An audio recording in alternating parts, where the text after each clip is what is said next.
Ako po si Martin, DTF operator dito sa TIT 999.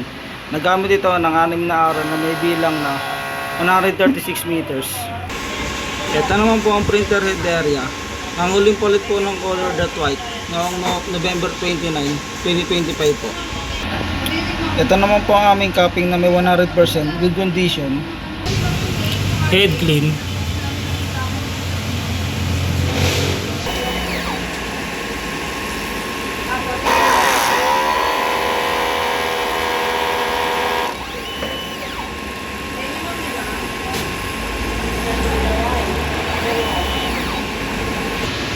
Punasan na po ang wiper after mag-head clean.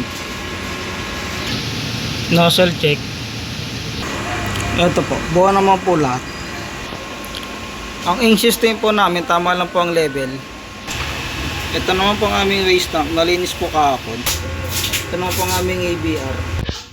Ito naman po ang stocks.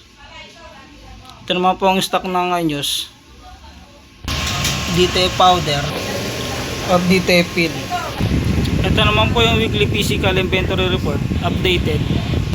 Ito naman po ang consumables withdrawal, updated din po. Daily output record, updated din po. At DTF monthly checklist, yun lang, salamat po.